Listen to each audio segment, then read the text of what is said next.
ସେମାନେ ଯାହା କରୁଛେ କରନ୍ତି, ବିଶ୍ରାମ କରନ୍ତି ବା ବସନ୍ତି, ସନ୍ଦୀପନୀ କେତେବେଳେ ବସନ୍ତି କାହିଁକି ନା ସର୍ବଦା ଆଳସ୍ୟ ଶୂନ୍ୟ ପବିତ୍ର ଆଚାର ମୋର ଭକ୍ତ ଉଦାସୀନ ଚିନ୍ତାହୀନ ଯେଇ ସଂକଳ୍ପ ବିକଳ୍ପ ଶୂନ୍ୟ ମୋର ପ୍ରିୟ ସେ। ମୋ ଭକ୍ତର ଆଳସ୍ୟ କେତେବେଳେ ନଥାଏ। ତେଣୁ ସନ୍ଦୀପନୀ ଶିଖିଲେ ଆଳସ୍ୟକୁ ତ୍ୟାଗ କରି ଗୁରୁଦେବଙ୍କୁ ବିଶ୍ରାମ ପରେ ବିଶ୍ରାମ କରିବେ। ଗୁରୁଦେବ ଉଠିବା ପୂର୍ବରୁ ଉଠିବେ। ଗୁରୁଦେବ ଖାଇସାରିଲା ପରେ ତାଙ୍କର ବାସନ ଉଚ୍ଚିଷ୍ଟ ବାସନକୁ ପରିଷ୍କାର ପରିଚ୍ଛନ୍ନ କରି ସେ ଉଚ୍ଚିଷ୍ଟ ପାନ କରିବେ ଏବଂ ଅଳ୍ପ ହାରି କମ୍ ଖାଇବେ। ଗୁରୁଙ୍କ ଆଦେଶକୁ ସବୁବେଳେ ଲକ୍ଷ୍ୟ ରଖିଥିବେ।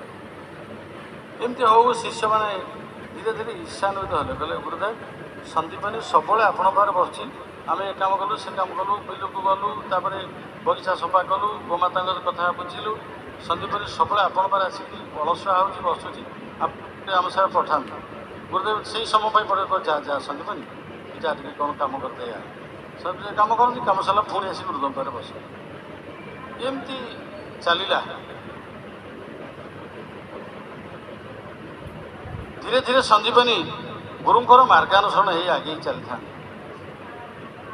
ଦିନେ ଗୁରୁଦେବଙ୍କର ସନ୍ଦୀପନୀ ତୋର ମୋ ଉପରେ ବିଶ୍ୱାସ ଅଛି ନା? ହଁ ଆଜ୍ଞା, ଏ ଜୀବନ ଧାରଣ କରିଛି ଆପଣ ପାଇଁ, ଜୀବନ ଦାନ କରିବେ ଆପଣ ପାଇଁ। ନା ମୁଁ ଯାହା କରୁଛି ତାହା କରିବୁ ନା? ହଁ ଆଜ୍ଞା, ତତ୍କ୍ଷଣାତ୍ ଆପଣ ଯାହା କଥା ନିଶ୍ଚିତ କରିବେ। ସେଦିନ ଛାଡ଼ିଦେଲେ। 3 ଦିନ ପରେ ସକାଳୁ ଶିଷ୍ୟମାନେ ଯୋଗରେ ବସିଥିଲେ। ଯୋଗରୁ ଉଠିଲା ପରେ ଗୁରୁଦେବଙ୍କର ଛୋଟ ପୁଅ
ନୟନର ନୀର ମାତ୍ର ରଖିଛି ସବଳ, ମାଗିଲେ ଜୀବନ ଦେବି ଏଇ ମୋର ବଳ, ମାଗିଲେ